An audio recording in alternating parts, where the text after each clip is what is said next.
Hey guys, what's up? I'm Dr. Shamim Nazir. Welcome to the Doctor Investor Podcast. Today I have a very special guest, Dr. Cecilia Cruz. Cecilia and I went to residency together at University of Illinois in Chicago. She is now the CEO and founder of MARPE, a physician coaching company that helps physicians identify their true values, build resilience and productivity. Dr. Cruz trained with the Coactive Training Institute and is certified by the International Coaching Federation. I hope you'll enjoy this interview. Let's listen in. First of all, tell us a little bit about yourself and your history so we can get to know you. Hi, sure. Thanks, Shamim. So good to be here with you. Thank you for having me. So, as you said, ER doc, right? 23 years of clinical work. And then I think like many of our colleagues in medicine in general, but definitely in emergency medicine, went through that period of burnout and really the heartbreak of suddenly not wanting or not being able to see myself as an ER doc for the remainder of my professional life. And so through a variety of other life circumstances, I had the opportunity to essentially put my life on halt, or it was placed on halt for me through a medical condition that I had to deal with. And as difficult as that was at that time, it really was that opportunity to re-examine how I was living my life and how I could best use the skills and talents that I had garnished over the many years of practicing medicine. And that's what led me to actually looking for coaching for myself. It was never initially with the intention of starting a coaching business, but I was really looking for a way to find a pathway for myself as to how I could experience my life and live my life in a more fulfilling manner. So I sought coaching for myself, happened to fall into a program that was starting the week later near me, near my home. And so I decided to join that program and to just check it out and see what it was about. And that was a wonderful experience. And so that led me to then the next program and then eventually to finding a coach for myself and then completing the entire coaching training certification. Wow, very cool. And when was all this? How long ago was So that? all of this started, the journey started in 2018. So that was when, like I said, I was actually diagnosed with breast cancer and so was going through that journey. And so like as mentioned, seeking for a way to get past that and figuring out how I could return to my life after cancer in a way that was more meaningful. And so that started in 2018. I did all of the training through 2018, 2019. And then towards the middle of 2019 is when I started MARPE. And what does MARPE stand for or mean? Yeah, so it actually is an Aramaic word. It's in the Bible, but it refers to healing or health. And at the time, again, through my journey and what I had found and really what coaching provided for me, which was healing, it just seemed very appropriate. So that's why I decided to name the company MARPE. Wow, beautiful. MARPE is an executive and life coaching company really directed for physicians. We have a variety of programs. We work one-on-one with clients as well as groups. And now we're starting to move more into healthcare teams as well. But what the primary goal is really to help physicians tap into the skills and the strengths that they have that empower them to be the best that they can be. And, you know, I think as both you and I have faced in medicine, that is becoming a little bit more challenging every day. Medicine is not an easy field to be in. Really, it's always been challenging, but I think in today's world, even more so. And what MARPE offers is the opportunity to get out of a place of feeling stuck and out of control and disempowered to the opposite, to once again regain power over who you are, how you want to experience your life, and how you want to move forward to really have the life that you deserve. Now, through your work with other physicians, what do you feel is the real driver of that discontent in the medical space? Yeah, so I mean, obviously, there are many external factors, right, that we have no control over. Insurance companies really ruling what doctors can or cannot provide to their patients. Hours, the electronic medical record, having to be on the computer. So these are all huge factors that affect all of our lives. And these are all primarily things that we have no control over. They are just part of the systems that we work in. And are they things that need to change? Absolutely, they need to change, and we need to make all of that better.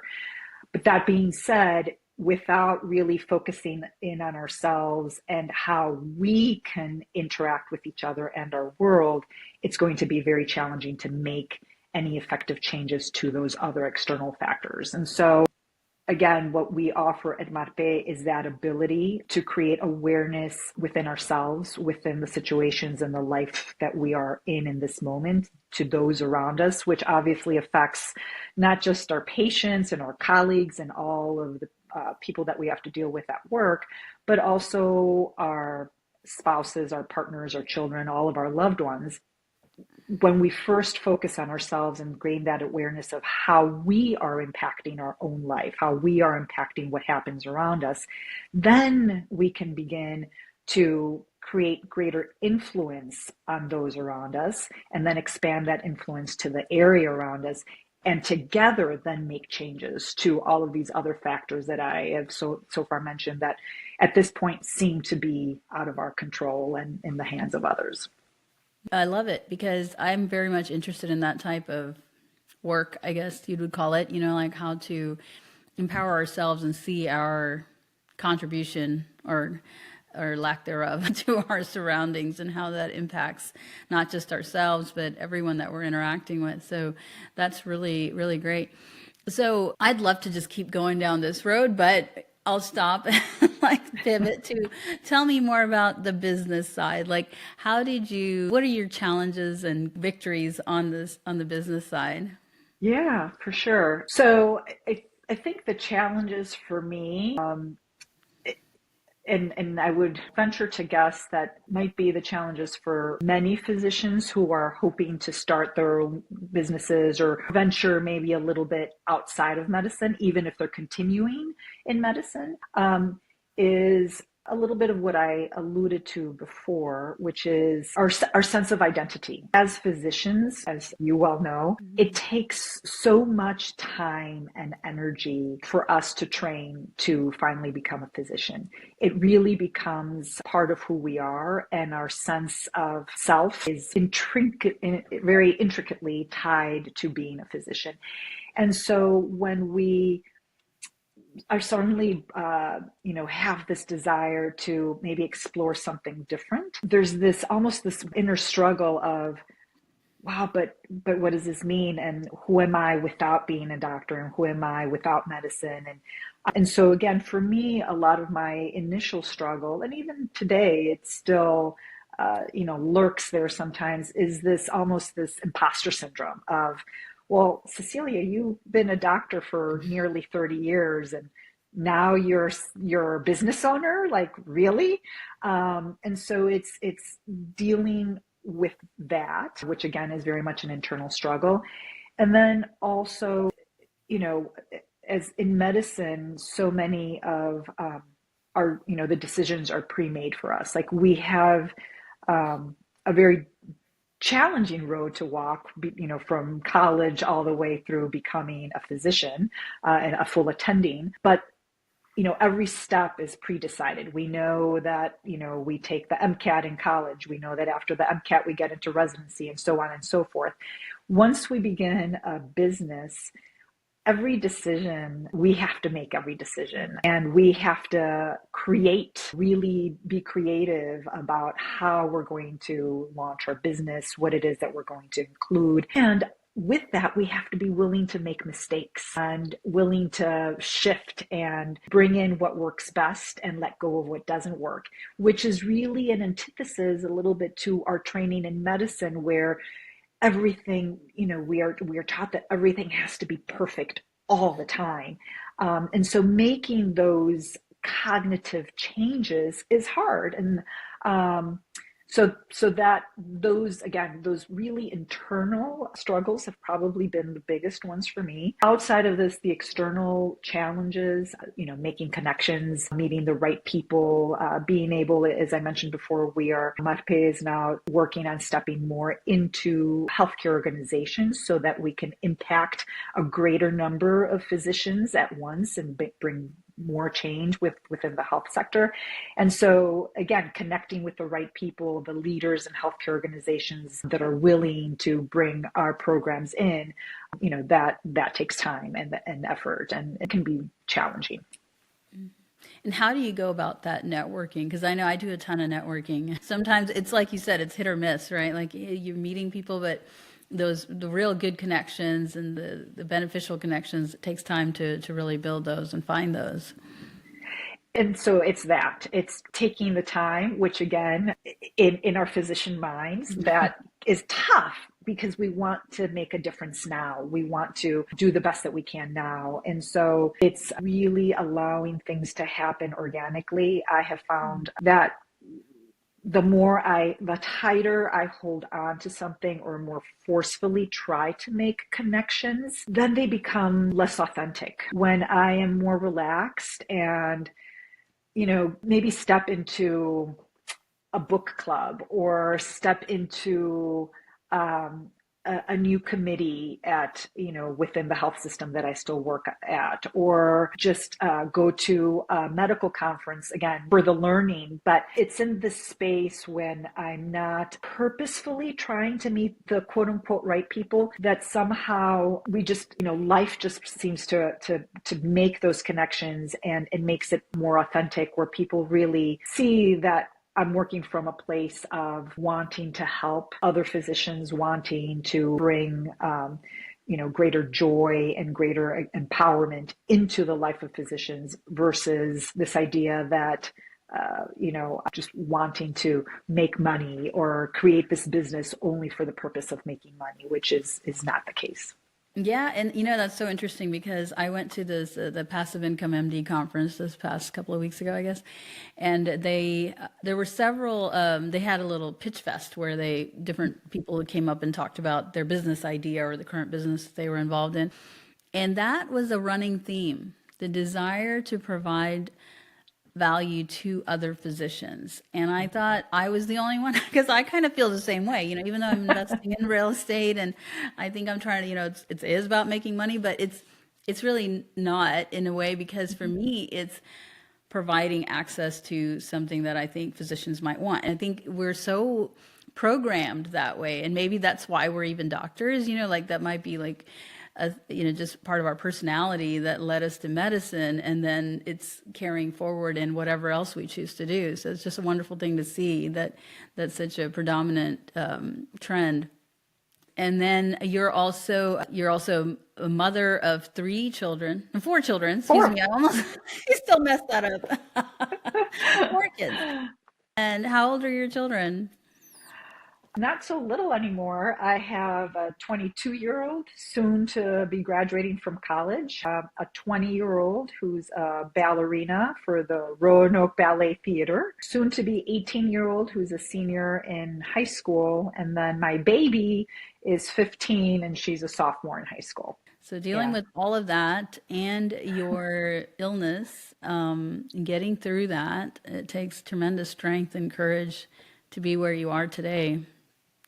Thank you. Thank you. It was tough. I mean, it really, and I have to say, when I was first diagnosed, I was like, you have got to be kidding me. Like, Yeah, I can't even really? imagine. It's just, Um, and I honestly, wholeheartedly say now, looking back, it really was probably one of the best things that ever happened to me, because I'm not sure that I would have not necessarily been able to stop the momentum had I not been forced to stop. At that point, I had to stop because I had to take care of myself, and so I had to take a break from work, and I had to, again, focus on healing, and so I was able to give myself that permission And that's what really allowed me to, again, consider, wow, Cecilia, most days when you get up in the morning and put your feet on the floor to get out of bed, the first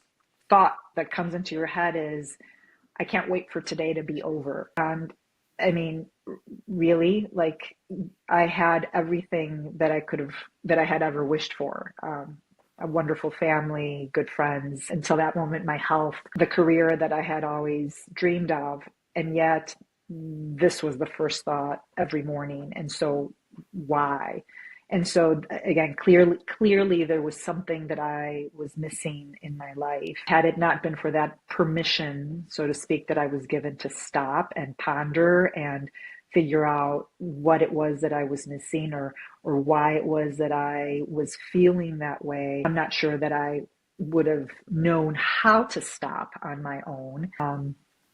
And I'm not sure that I would be here. And so again, that was really the reason for Marpe. My hope is that other physicians don't have to have a life-changing diagnosis or the loss of a loved one or a brutal divorce to come to this place where they realize, wow, I've been living my life in a way that I've been wasting essentially all this wonderful stuff in my life.